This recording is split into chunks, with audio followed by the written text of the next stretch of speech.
Muchísimas gracias, Rita. Este es el momento en el que me gustaría aplaudir, me gustaría que todos aplaudieran y estoy escuchando aplausos ahora del público. Muchísimas gracias por esta charla que realmente nos ha llevado directamente al corazón del capitalismo patriarcal o del patriarcado capitalista, mejor dicho. Y con esta impresión pasamos ahora a un foro. Hemos escuchado la charla, ahora vamos a pasar al debate. Y tengo el placer de presentar a Eva von Redeker en esta ronda sobre el futuro controvertido de la revuelta feminista. Eva es filósofa y también autora y editora. Y pasa del campo más académico al campo más intelectual público. Ha trabajado y enseñado en varios lugares en Alemania y también ha redactado varios artículos sobre el futuro de la revolución y ha participado también en muchos debates públicos. Y así ha desencadenado la reflexión sobre las transformaciones futuras, sobre todo también entre las generaciones más jóvenes. Ahora trabaja más bien a nivel científico como becaria de Marie Curie en Verona. Pero esto no nos impide hacer referencia también a su última publicación, que a veces llama en entrevistas mi libro pop. Se llama Revolución por la Vida y fue editado en la editorial Fisher. Recoge las protestas actuales y las perspectivas feministas del cuidado y genera así una crítica al capitalismo que nos da la esperanza de que podamos encontrar nuevas formas de futuro solidario. Y de esta manera tiendo un puente directamente entre Rita y Eva. Así que bienvenida, Eva. Nos alegramos mucho de que estés aquí. Ahora vamos a escuchar un breve comentario, una breve reacción ante la charla de Rita y luego vamos a entablar un debate entre las tres y también con los participantes. Antes de cederle la palabra a Eva, me gustaría hacer un pequeño comentario más. Espero que haya quedado claro desde un comienzo. Estas dos mujeres están aquí juntas en este foro porque creemos que tienen muchos puntos en común, porque se plantean la relación entre el capitalismo y el feminismo y el capitalismo y el patriarcado. Y ambas lo hacen de una manera, tal y como lo hemos visto en la charla de Rita, que es liberadora. Hablan de un futuro más liberado, más feminista, más feliz. Y esto brinda esperanza. Y también hacen alusión a la revolución por la revolución, en pro de la vida. Pero también hay algunos aspectos que no comparten quizás, y esto también puede enriquecer el debate. Hay, por ejemplo, puntos que no comparten que pueden ser decisivos en el debate también. Por ejemplo, dos perspectivas feministas totalmente distintas que se enfrentan aquí. En cuanto a la representación, por una parte la antropóloga y la filósofa. Una que se basa en la localización y en los detalles para desarrollar sus perspectivas y la otra que se plantea más las preguntas universales.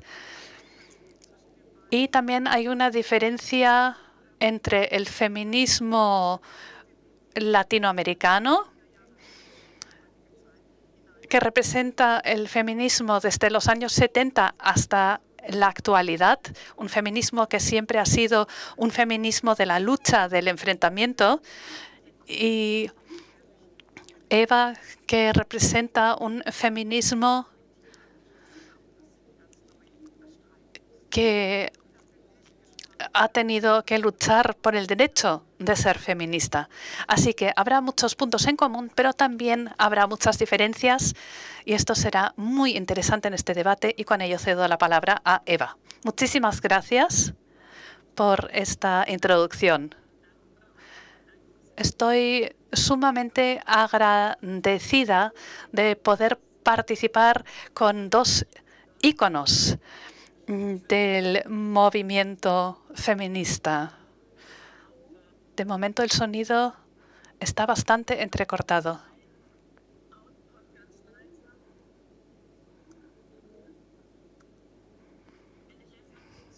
¿Se me escucha mejor ahora?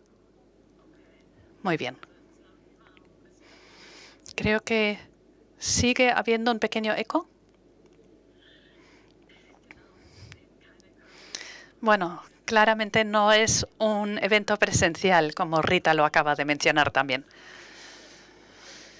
Si no se me escucha, me lo dicen a través del chat, pero voy a seguir de momento. Creo que la charla magnífica de Rita Segato, que he seguido con gran atención, está relacionada con el debate que celebramos esta mañana. Y yo estoy fascinada con la obra de Rita Segato. ¿Por qué? Porque habla de la teoría de la cosificación. Se basa en la teoría de la cosificación y no se detiene en la naturalización, tal y como ocurre a veces en el feminismo occidental, donde algo simplemente se registra, sino que se trata de una cosificación que es cuestión de vida y muerte, de apropiación y de violencia. Esta cosificación se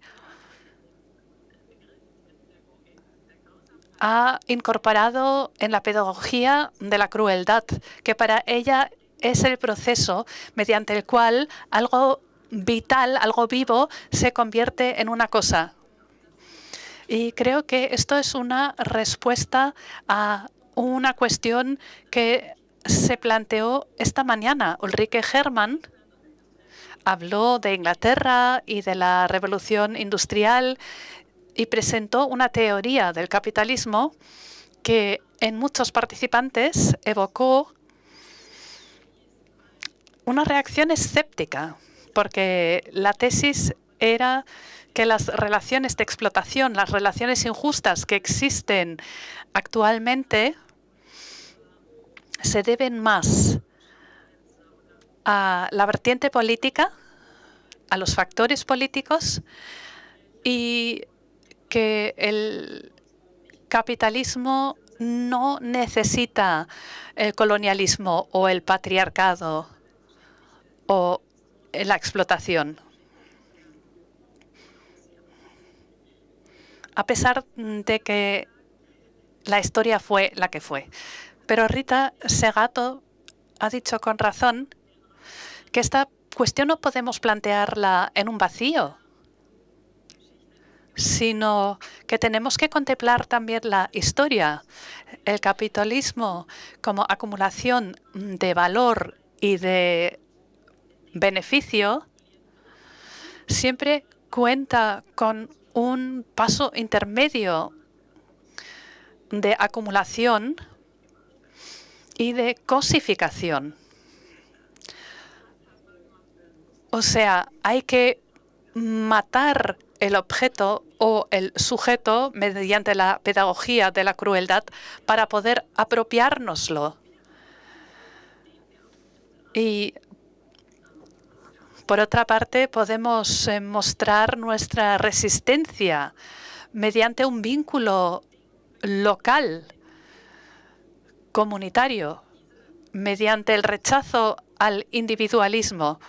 Y estas son las dos vertientes que ha mostrado la tendencia hacia el vínculo y la tendencia hacia la cosificación. Y realmente son dos vertientes distintas. Y para mí el capitalismo representa el afán de acumulación como fin en sí mismo. La cosificación y la pedagogía de la crueldad tienen su historia. No es una violencia libre de toda historia. No es que siempre se ejerza violencia y se apropien de las cosas las personas, sino que hay una pedagogía de la crueldad. Es lo que ha dicho Rita. Y esto me lleva a uno de los términos principales de mi análisis. Y quizás sea un punto algo controvertido. ¿Cuál es la historia de la pedagogía de la crueldad? Mi propuesta sería decir que es la historia de la propiedad o de la forma de la propiedad, la historia de cómo se ha creado la propiedad, cómo nos apropiamos. En los trabajos de Rita Segato se habla de que el patriarcado histórico llevó a formas de patriarcado brutales. Pero la apropiación de tierras, por ejemplo, es una sumisión total que luego también les ocurre a las mujeres. Y en su charla de hoy, en realidad ha descrito un régimen distinto, el régimen de la apropiación virtual. Y allí no nos convertimos en propietarios plenos de un dominio real, sino que nos convertimos en individuos fantasmagóricos que olvidan que pueden morir porque se olvidan de que son una ilusión de sí mismos, una fantasía de sí mismos. Esta es una forma de propiedad mucho más abstracta. Ya no se refiere a territorios, a terreno colonial, sino que es una apropiación mediante algoritmos. Y por tanto la historia de la pedagogía de la crueldad quizás se oriente mucho en la historia de la propiedad. Y esto me lleva a mi último punto, que es el papel de la muerte o de no poder morir. Me parece un análisis sumamente interesante el decir que tenemos una creencia irreal de la muerte. Pero el problema acaso no es que no creemos en la muerte, sino que no queremos pensar en la muerte porque la tememos. Porque el poder del sujeto de propiedad pierde su valor. Si yo entiendo mi propio ser como algo que se apropia, pues me tengo que apropiar de algo muerto. Y el sujeto aquí no solamente se puede apropiar de algo, conquistar algo, sino que quiere tener el dominio absoluto y hasta poder destruir la cosa que le pertenece, como si fuera una cosa inerte.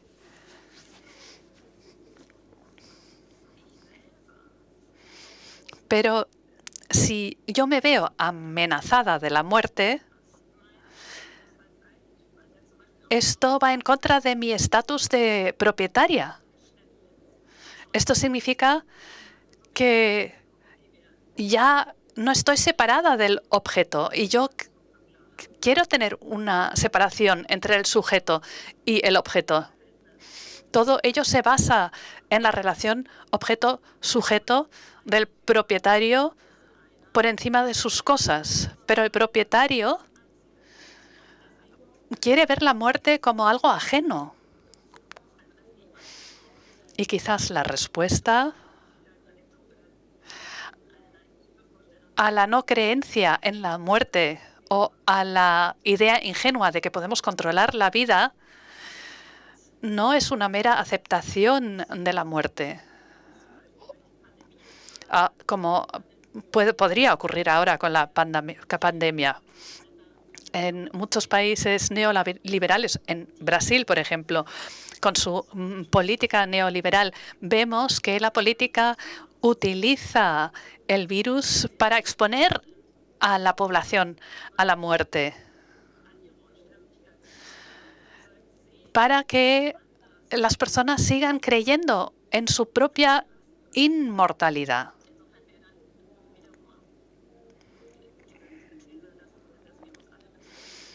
Y esto pondría en tela de juicio también la tesis de que el virus nos puede afectar a todos mediante la fantasía parcial de la inmortalidad. Claro que es incorrecto esto, pero podríamos pensar que solo los demás se van a ver afectados y no nosotros. La violencia, la crueldad, así queda más patente en su precariedad, porque siempre se ve amenazada por lo finito. Y por lo tanto, tenemos que convertir las cosas en algo vivo, en la vida. Y como no lo conseguimos, pues empleamos cada vez más violencia para mantener con vida este fantasma. ¿Cuál podría ser una estrategia en contra de esta tendencia? Y este va a ser mi último punto. En la obra de Rita Segato hay una concepción contraria, positiva. En vez de querer apropiarse de cada vez más cosas, anhelamos cada vez más vínculos humanos. En las comunidades hay comunidades que luchan por estos vínculos y podrían servir de ejemplo para una política que conserve la vida, que proteja la vida. Y yo me pregunto si sobre la base de este nuevo análisis que trata la creación de la cosificación, si no se podría decir, a ver, vuelvo a empezar, desde la perspectiva del norte global, donde yo vivo en un pequeño pueblo y crecí en una granja, veo que todas las comunidades están estructuradas de forma occidental.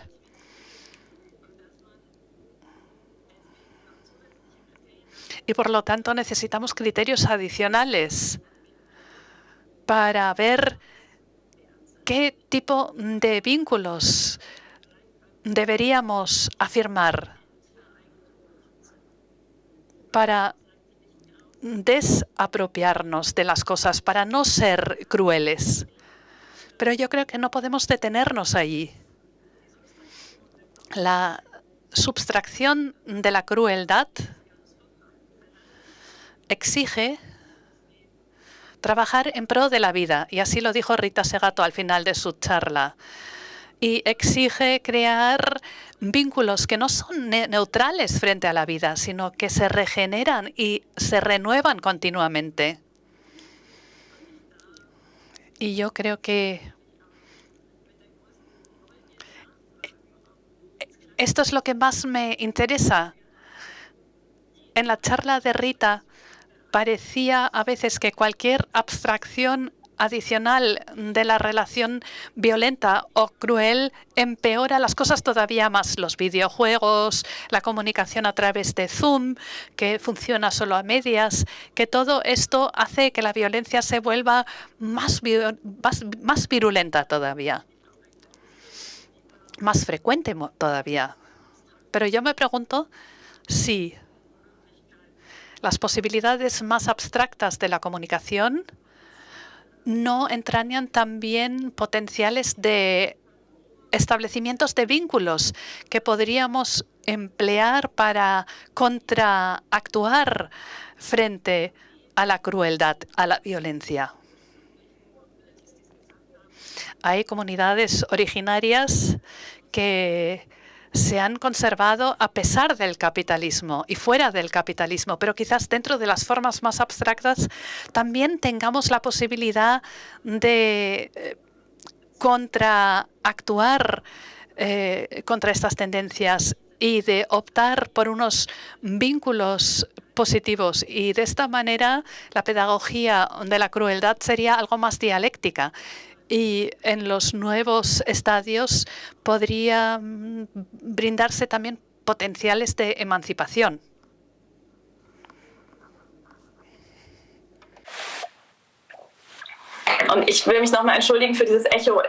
Y vuelvo a pedir disculpas por el eco. Yo querría haber participado con otro ordenador, pero no conseguí hacer funcionar Zoom. Por ello, ahora el sonido no ha sido el mejor. Quizás se oyera en tu lado peor de lo que lo oímos nosotros. Yo al menos pude entender lo que decías. Gracias, Eva, por esta respuesta tan directa a la charla que nos brindó Rita.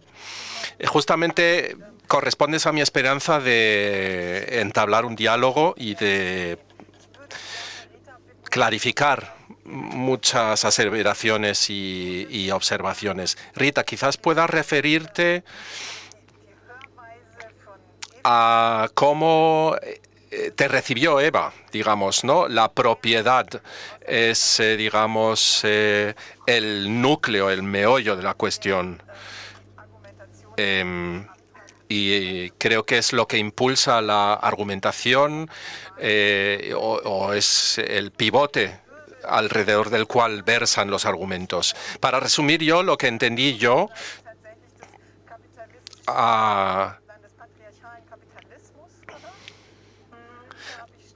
Eva la vi más bien del lado del capitalismo patriarcal y a Rita más bien lo contrario. O sea, bueno, quizás puedas tú misma contestar, responder a lo que hemos escuchado en boca de Eva. Y antes de dar paso a intervenciones del público, me gustaría quizás también volver a los vínculos y qué relación tienen con la solidaridad, que es un poco el tema que inspira nuestro congreso. Bien, Rita, tienes la palabra. Muchas gracias a los comentarios de... Un momentito. Apago la traducción. Sí, me hizo pensar y anoté varios comentarios sobre la cuestión de la apropiación por algoritmos, que fue lo primero que anoté para responder. No, la apropiación bidimensional presupone la material, no es una o la otra. No se trata de un tema sustituye o entra en conflictividad con el otro, muy por el contrario. La apropiación bidimensional por algoritmos solo es posible dentro de esa historia, o sea que es la historia del acopio, ¿no? del mundo cosa. Ahora, la cuestión de la propiedad es un tipo de, yo estoy llamándole de usurpación, acopio, apropiación. al igual que el tema del mercado, no es todo mercado. Una cosa es el mercado global, otra cosa son los mercadeos locales, regionales. Yo lo veo eso claramente en mi país, donde todavía existen localidades que preservan formas de propiedad y de mercadeo que son regionales y locales. No podemos confundir todo. O sea, estamos hablando de y además en un sistema que definitivamente es heterogéneo, ¿no? Que esa es la gran contribución de un pensador latinoamericano, Aníbal Quijano, de la permanente heterogeneidad. No hay un sistema, digamos, es el que acaba apropiando todo, o sea, succionando toda la riqueza, pero las formas de relacionamiento, las formas de propiedades, de mercadeo, las formas del trabajo son inmensamente heterogéneas en el mundo, y eso no es un proceso que camina en la dirección de una única forma como antes se pensaba. Entonces, yo no soy partidaria de las interpretaciones monológicas, o sea, a partir de una única perspectiva que domina las otras. Está la propiedad material, que es precondición, y en una historia de apropiación, que es la historia de la colonial modernidad, como en mi perspectiva teórica lo pensamos, que es la historia que va a constituir Europa como lo que es Europa, racializar el mundo y extraer riqueza, ¿no?, de las formas de desigualdad de clase y de esa racialización y de esa biologización del patriarcado, que no era la forma en que el patriarcado existía en una fase previa. Claro, en media hora yo no hay ninguna posibilidad de que pueda yo colocar una cantidad de ideas y categorías teóricas, pero básicamente lo que hace el tránsito hacia la colonial modernidad, y decimos colonial modernidad porque la modernización presupone la colonización. No hay modernización sin colonias, sin acumulación primitiva, que, como ya dijo la propia Rosa Luxemburgo, no es primitiva sino permanente, y la vemos hoy, ¿no?, en todo lugar donde queda algo, donde todavía hay algo, que justamente son los espacios continentales, periféricos, donde hay pueblos originarios todavía en existencia, ahí queda algo. Entonces ahí es que hoy se extrae riqueza, se extraen los recursos estratégicos de la tierra, se destruyen los paisajes, y vemos el proceso permanente de expansión de la cosificación del planeta, de la cosificación del medio ambiente, del nicho natural en que vivimos. Eso lo vemos en mi continente, vemos en curso ese proceso, y va todo junto. Al mismo tiempo tenemos la bidimensionalización en esta fase avanzada, que va sobre todo a hacernos creer que somos omnipotentes, que somos inmortales. O sea, y además lo somos, porque lo que pasa hoy inclusive es que vemos muchísimas videoconferencias en que la persona que nos habla parece estar viva, pero ya murió. Ese es otro extraño juego de la bidimensionalidad con nuestra conciencia de mortalidad. A veces me encuentro con una persona hablando, la escucho y me olvido que ya no está disponible en el archivo de los vivos, de los realmente vivos, ¿no? Bueno, eso son cosas para pensarlas de muchas maneras y por muchos lugares. El otro tema es que, claro que me di cuenta cuando compuse el texto de que debería haber utilizado, pero no daría el tiempo. Además, mi biblioteca está en Brasilia, yo materialmente estoy en Buenos Aires, que analizar lo que los antropólogos ya han trabajado desde hace mucho tiempo, que ¿qué es creer? ¿No es? ¿Qué es creer? Por ejemplo, el pez cree firmemente en el agua, que es lo que lo contiene y le permite vivir. Creer es la atribución de realidad al cosmos que me envuelve, al cosmos en el cual estoy contenida y que configura la grilla cognitiva con que leo el mundo. Eso es creencia también. Entonces, no creer en la muerte es un tipo de creencia de ese tipo, muy basal, muy profunda. Si uno le pregunta a una persona, ¿vos crees que te vas a morir? La persona va a decir que sí. Pero no estoy refiriéndome a ese tipo de creencia superficial, discursiva. Estoy refiriéndome a que habitamos nuestro cuerpo como si fuera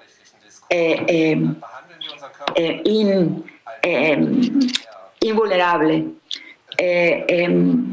Eso es creencia. Entonces falta a esta conferencia por falta de tiempo y falta de poder recuperar acceso a un cierto libro en el que estuve pensando, que es de un gran antropólogo británico, sobre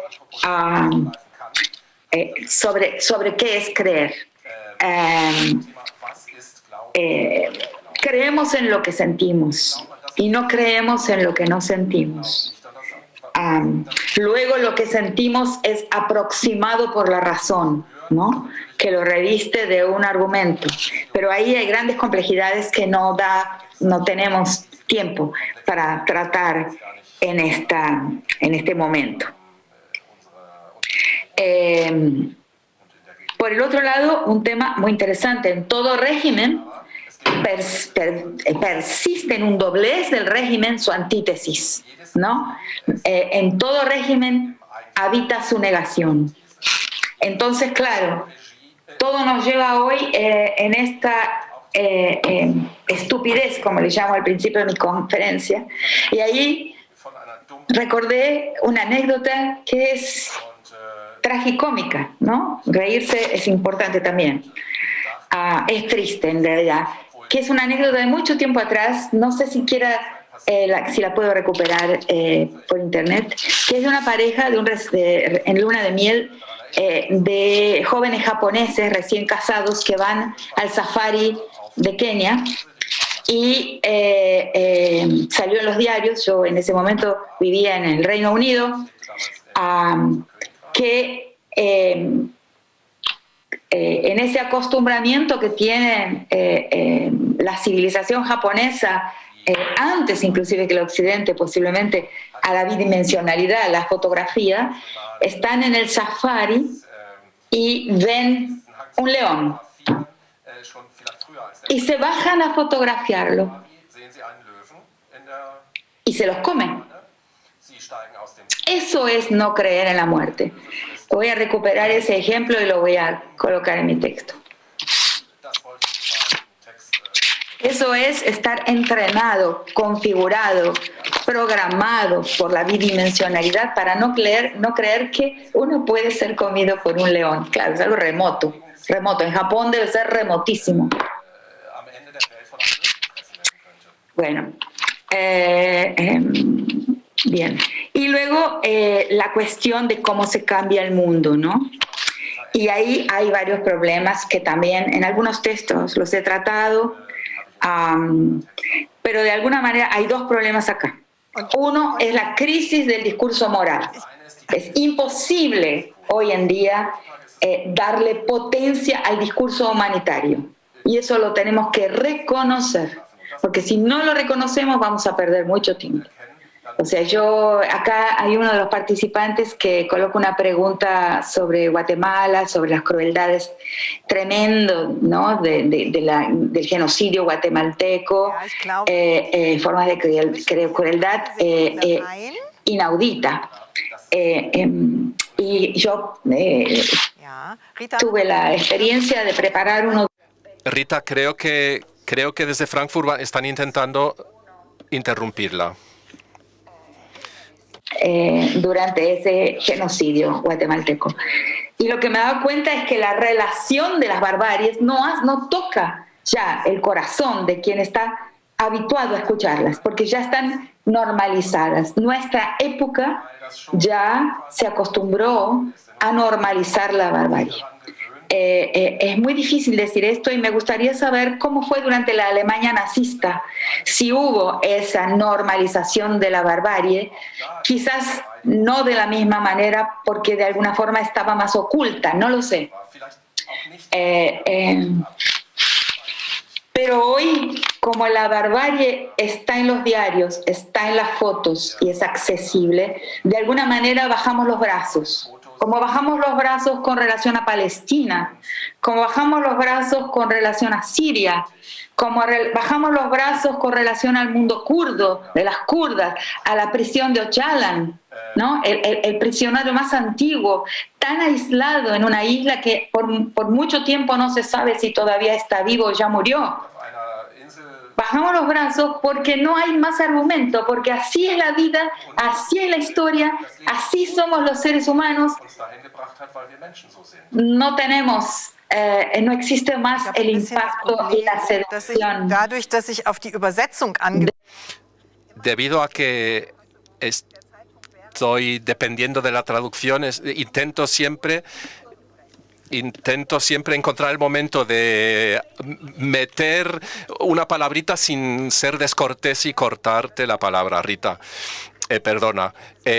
Me parece excelente que nos lleves a la concretización del debate. Yo misma no veo el chat desde donde estoy, las preguntas que hace el público. Sin embargo, me gustaría pedir a nuestros coordinadores, que están entre bambalinas, que, concretamente Julia, que quizás nos pueda extraer unas preguntas del público que vienen a cuento justamente para el momento en que estamos, ¿no? Las contradicciones de las que hemos estado hablando. A ver si algún espectador tiene alguna pregunta. Muchísimas preguntas.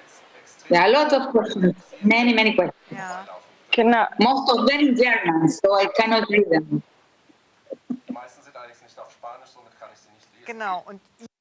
Exacto.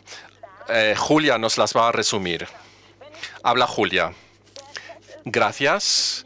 El chat, digamos que está petado, está llenísimo de preguntas.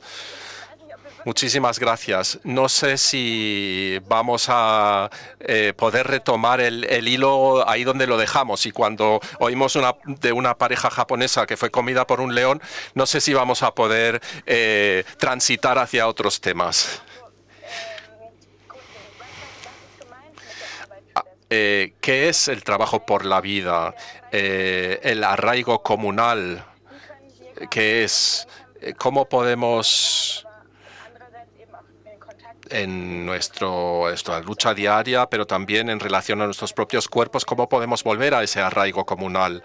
Y ya que estamos hablando de esta vida moderna, existe una solidaridad de los cuerpos en el mundo digital.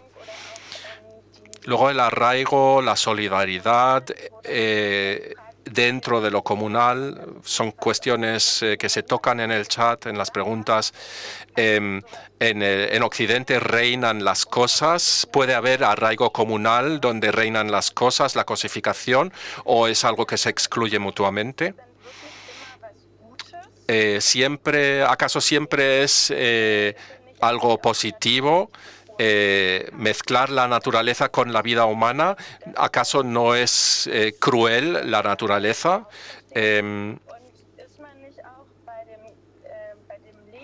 Y en la vida o la revolución por la vida no llegamos a la vida desnuda de Agamben. Bueno, estos son temas que preocupan y ocupan a nuestros oyentes y espectadores. Ahora quizás le dejaré la palabra primero a Eva, que se asusta por lo que vemos. Haz un comentario y después puede seguir Rita. Bueno, voy a ser breve, dice Eva, y espero que haya mejorado el eco que se producía antes. Me voy a referir a la vida, porque es algo tan fundamental. El feminismo latinoamericano precisamente es el que me apoya en la locura y la valentía de poner la vida en el centro del análisis. Revolución por la vida, obviamente los detractores del aborto también marchan por la vida. Entonces, por una parte, hay políticas vitales de emancipación y otras que son autoritarias, incluso fascistas, porque se refieren a la vida desde diferentes perspectivas o de manera diferente. Y esta última referencia ve la vida como culto a la muerte, o se refiere a un culto a la muerte, ¿no?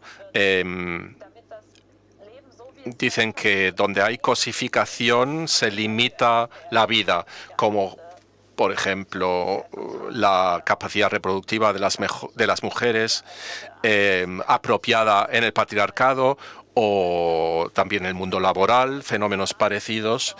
Justamente así es como se intenta acotar y limitar esa capacidad. Me parece que el temor a que tienen las políticas fascistas ante la vida o la libertad de la vida, obviamente desaparece cuando las feministas, por ejemplo, dicen que no existe una vida como tal, existe la vida cosificada o existe la vida con la que estamos vinculada, que cuidamos. No hay neutralidad, no hay punto medio. Y la referencia universal a la vida se acerca bastante a la visión o la versión feminista, por ejemplo. ¿Cómo podemos ser solidarios y solidarias a través de estos canales virtualizados telemáticos? Creo que también podemos distinguir, porque entre Zoom y otras plataformas hay diferencias. Hay diferencias entre un distanciamiento solidario. Nos ponemos barbito o mascarilla para protegernos mutuamente, o empresas que mandan a sus trabajadores y trabajadoras a trabajar desde casa, desde sus computadores, para poder vender el inmueble en el que se encuentran las oficinas, por ejemplo, ¿no? O sea, también ahí hay una diversidad de expresiones de ese fenómeno. Pero ahora tengo impaciencia por escuchar a Rita, dice Eva. Pues vas a contestar en un pequeño momento, o vas a tener tu respuesta en pocos momentos. Antes, sin embargo, me gustaría tocar la solidaridad como proyecto político, como proyecto feminista político, ¿no? Como pretensión central del entendimiento internacional transfronterizo para un futuro más justo. Pero antes de lanzar ese tema, Rita, ahora puedes contestar a las preguntas que nos leyó Julia del chat, si quieres. Sí. Perdón. Son cuestiones complejas sobre las cuales, por ejemplo, el tema de la solidaridad, el tema de que ustedes tienen que entender, yo que estoy intentando hacer percibir algo, ¿no? Y que he destacado en mi texto de que el camino es un camino anfibio, o sea, por ejemplo, inclusive entre los dos proyectos históricos, el de las cosas y el de los vínculos, en el texto, en una línea del texto, lo que pasa es que es un poco denso para comprenderlo todo de una vez. Yo digo que vivimos de una forma anfibia, con un pie en un proyecto y con un pie en la otra, en el otro registro, en la otra modalidad de existencia. No hablo de sistemas puros en ningún momento, porque creo además que no existen.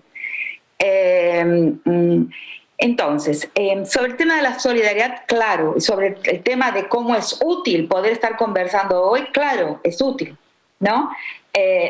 Yo le agrego el punto ciego, o sea, mi esfuerzo está en mostrar el punto ciego del sistema que nos captura. Claro que accedemos inmediatamente a comunicarnos por acá cuando no hay otra forma de comunicarnos, pero algo sentimos, algo. Yo por lo menos en mi persona, en la manera en que me esfuerzo, en la manera en que nos cansa ¿Por qué nos cansa de esa forma la videoconferencia? Porque tenemos que hacer un esfuerzo comunicacional muchísimo mayor para llegar. Nuestro cuerpo, por lo menos en mi caso es así, tiene que moverse, la gesticulación, la inflexión de la palabra tiene que sustituir la ausencia del cuerpo para que la comunicación sea efectiva. Yo lo vivo así y hablo de eso, de lo que falta. Entonces yo estoy apuntando hacia un punto ciego de la dirección en que nos está encaminando este capitalismo tardío. Pero no es que el resto no valga nada. No se trata de que si afirmo esto, lo otro es una negación. Cuidado con eso, ¿no?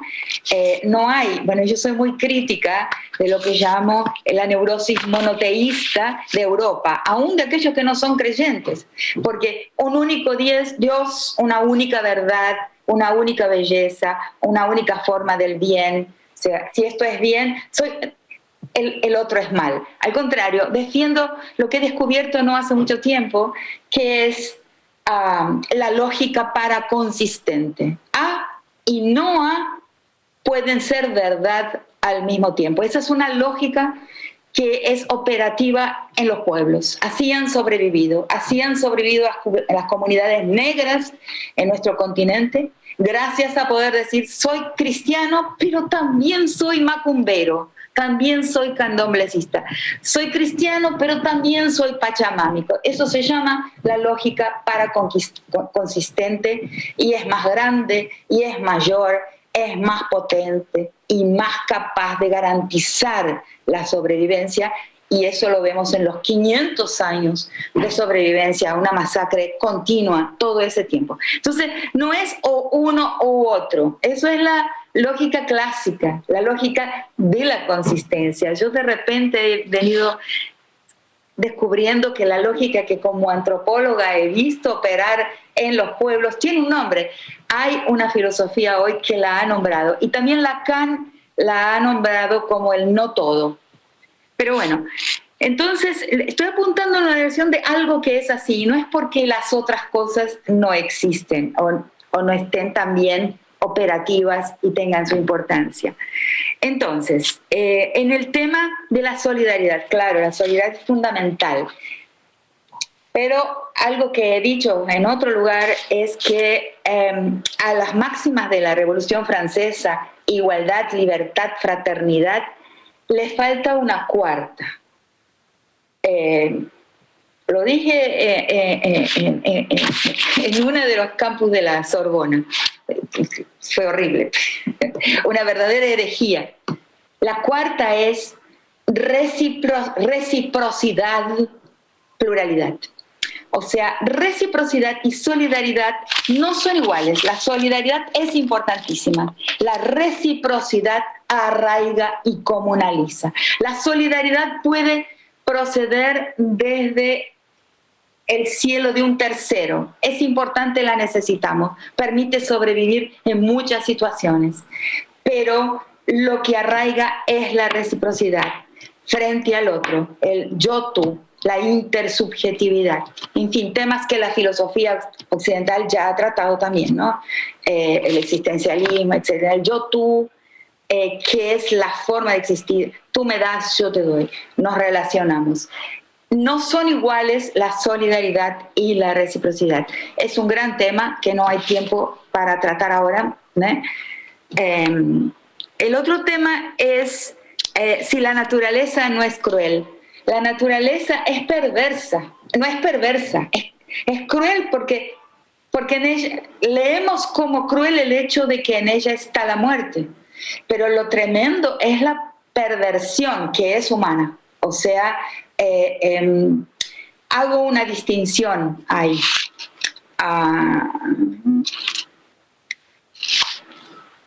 Alguien podría decirme, pero el gato es perverso, ¿no? Porque juega con el ratón hasta que el ratón se muere, o juega con el pájaro. Son temas, pero yo creo que el ser humano es el que tiende a esa psicopatía estructural de la que estoy hablando, hay ese narcisismo cruel que cancela y forclusa la falta, la debilidad de todos y todas, ese mandato de masculinidad que se torna adueñamiento y perversión, y en la naturaleza encontramos la crueldad de la vida, o sea, el tránsito de la vida hacia la muerte.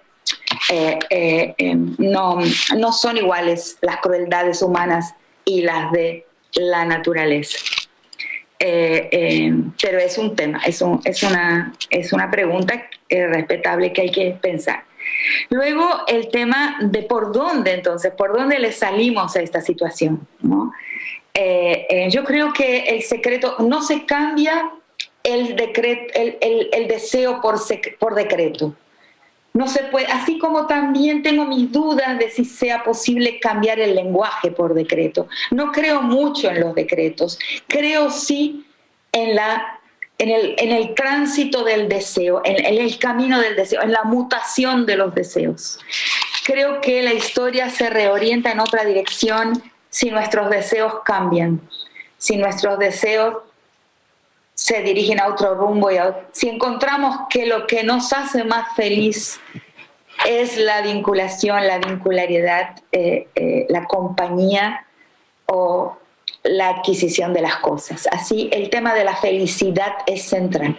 El tema de las metas de felicidad es central para entender el movimiento de la sociedad. La sociedad se mueve cuando va identificando formas de felicidad que no son las que les vendían como felicidad. Bueno, por ahí. Lo que pasa es que son temas muy largos, no se pueden responder en el tiempo que nos resta.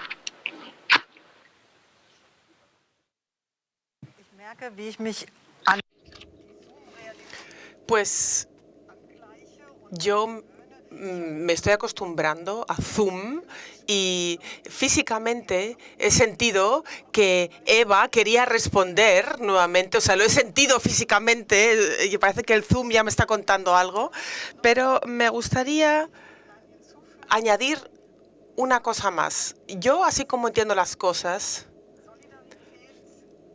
la solidaridad, o mejor dicho, no como yo veo las cosas, sino está basado en la solidaridad feminista de las teóricas radicales. Angela Davis nos dicen, sin reciprocidad no hay solidaridad. Así que van de la mano, van estrechamente unidas y yo incluso lo haría una unión. Eva, una breve respuesta por tu lado, si quieres, y luego le voy a pedir a Julia que nos dé una última ronda de preguntas antes de cerrar ya este fantástico debate. Sí, gracias, dice Eva. Estoy totalmente de acuerdo con la solidaridad. De hecho, el cuarto elemento que falta es el mantenimiento del mundo, o sea, la relación con la liberación de la naturaleza. Y la solidaridad no solamente es reciprocidad, sino también tiene necesidades si queremos que realmente tenga contenido. Y tengo un disenso con Rita sobre la naturaleza. Yo nunca diría que la naturaleza es cruel.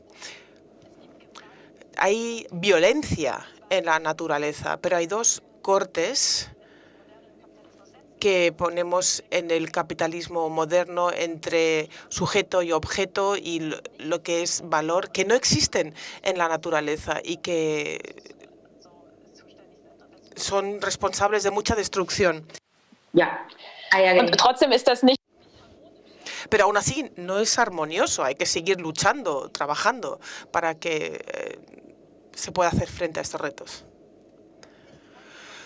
Yo encontraría más dicotomías que podríamos tratar, pero le voy a pedir a Julia que deje que nuestro público se exprese. Julia, no una ronda, danos una o dos preguntas para que podamos hacer una última ronda de finalizar. De hecho, Eva está pidiendo 3 preguntas. Bueno, vamos a ver. Pues aquí estas cuestiones son claves. Se están tratando cuestiones muy importantes. Se está diciendo que las charlas y la conferencia demuestra que cada uno de nosotros tiene responsabilidad y cómo hacer frente a esta responsabilidad y cómo hacer frente a este desmayo individual que vivimos y sufrimos. ¿Y en qué medida pensáis que esta sensación de impotencia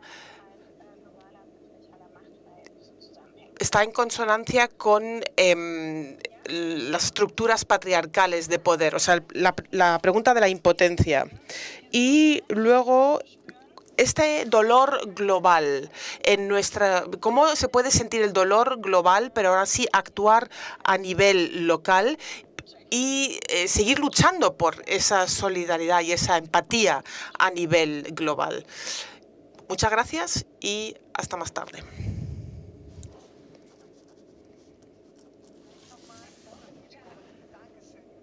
Gracias, Julia. Gracias. Ahora al final volveremos a hablar de que mañana justamente es el día que vamos a empezar prácticamente a trabajar el mundo. Hoy hemos tratado los temas más teóricos, las perspectivas teóricas y desarrollar nuestros análisis. O sea, no tenéis que dar una respuesta final a estas grandes preguntas. Eva, ¿empiezas tú? Sí, con mucho gusto. Yo me pregunto si esta cuestión de la impotencia no tiene que ver con lo que Rita mencionó, la fantasía de la omnipotencia. O sea, a mí me extraña que aún se pueda hacer algo viendo lo mal que está el mundo. Y es importante, si pensamos en revolución y cambios sociales donde tenemos una palanca y podemos cambiar el curso de las cosas. Yo creo que más bien la cuestión es, y justamente como personas de izquierda global tenemos una posición muy débil, ¿cómo podemos organizarnos ahí donde estamos de tal manera para que cambien las relaciones? Hemos escuchado ya mucho en cuanto a cuestiones prácticas. ¿Qué calidades tendrían que cambiar para que tengamos espacios de defensa y espacios a partir de los que nos podamos defender y combatir? Y ver cuáles son las estructuras que hay que combatir. Y la creación constante de la solidaridad, pienso yo, que es el único remedio que podemos aplicar. Ya para el resto se necesitarían grandes movimientos sociales donde todo esto se junta. Y luego la segunda pregunta referente a la solidaridad y la posicionalidad. Yo pienso que finalmente que teoría, narrativa y el conocimiento, así como lo que intentan unir en esta conferencia, donde no inmediatamente me identifique con el dolor de los otros y se borren todas las jerarquías y las diferencias que realmente existen, y tal vez incluso con un mandato decir yo hablo en nombre de tales y tales víctimas, sino más bien una reconstrucción de todas estas relaciones y vínculos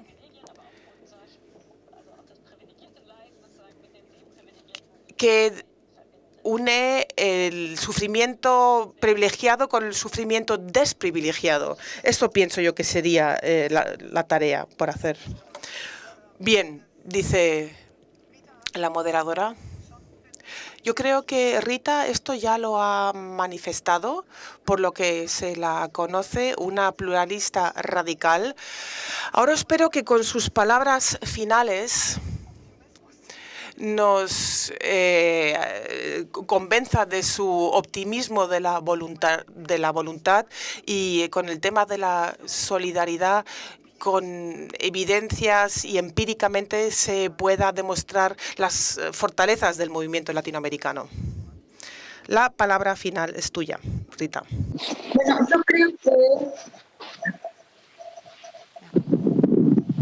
yo creo que la lucha es en todos los frentes. Soy realmente, antes que feminista, soy pluralista. No creo, creo que a veces las diversas formas de verticalismo y atrapamiento por vanguardias, inclusive dentro del feminismo, deben caer como método de la política. Los caminos son muchos y solo va a transformar el mundo el movimiento de la sociedad.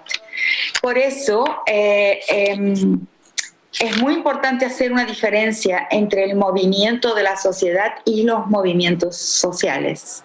Los movimientos sociales son importantes siempre y cuando no se territorialicen. ¿En qué sentido? En el sentido de algunos textos que tengo sobre la política territorial, o sea, la política en red.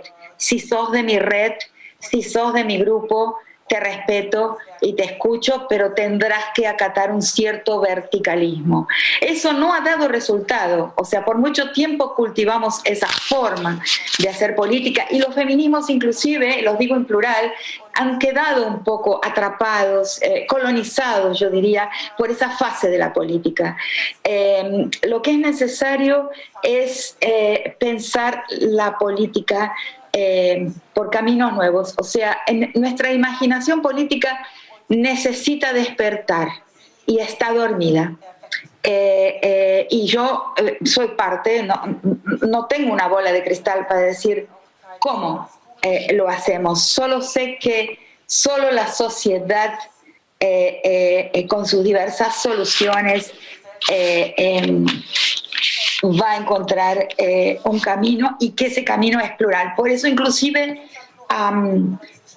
últimamente he decidido sustituir la noción de utopía por la de horizonte, porque es un error en la lectura del marxismo, pero hemos acabado pensando que la sociedad futura tiene un formato predefinido, o sea, que somos capaces de no respetar el tiempo en el sentido de no respetar las sorpresas de la historia, que son muchas y constantes. Si la historia no nos sorprende, no hay esperanza. La única esperanza está en el hecho de que, como intenté decir en mi texto muy rápidamente, el animal de la historia es un animal que da coletazos imprevisibles. En esa imprevisibilidad, incerteza, indecidibilidad está la esperanza de un futuro.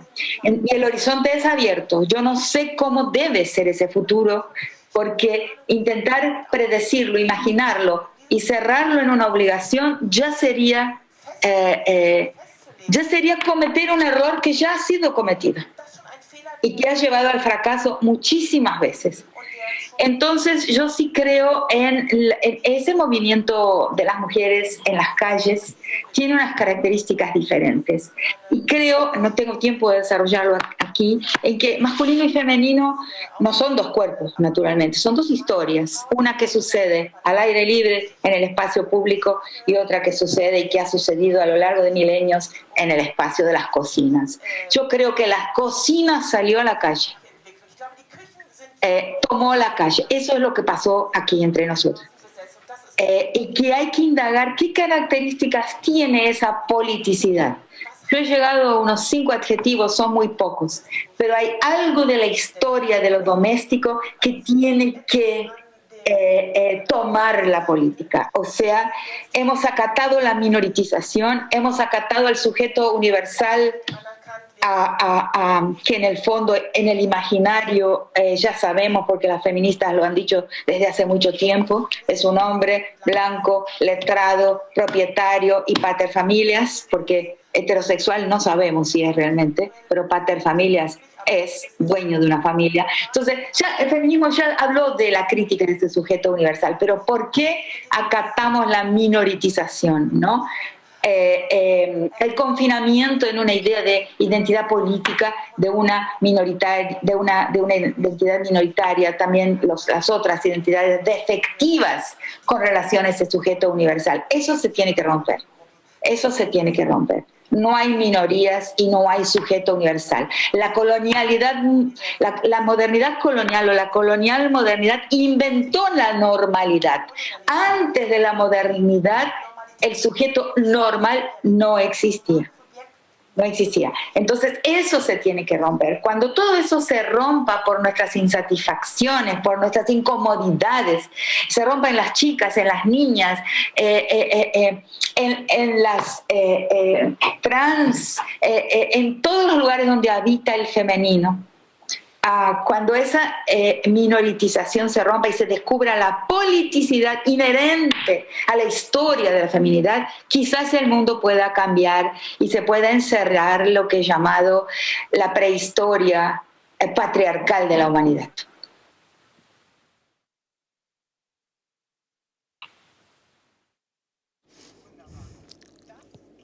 Muchas gracias, muchas gracias.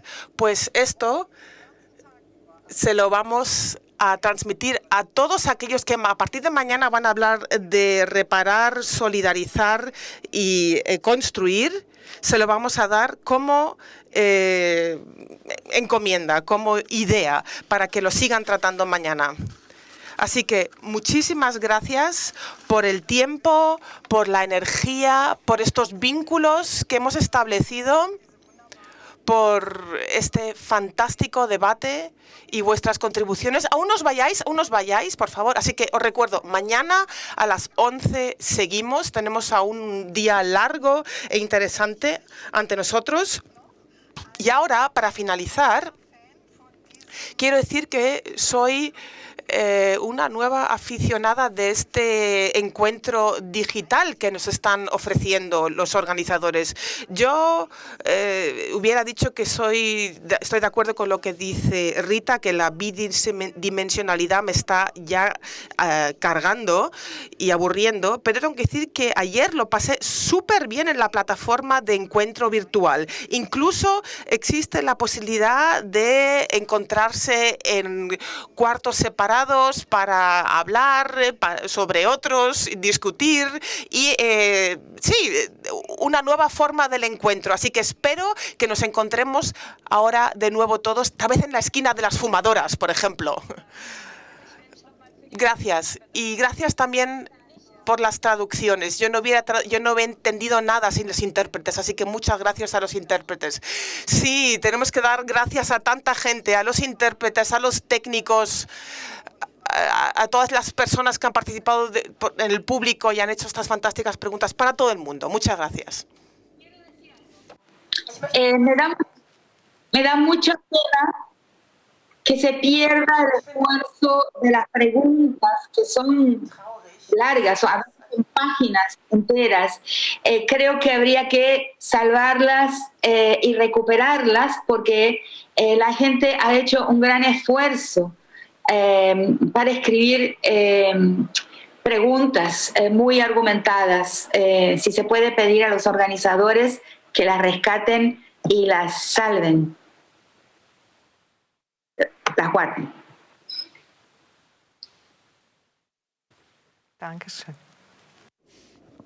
Así lo haremos. Gracias.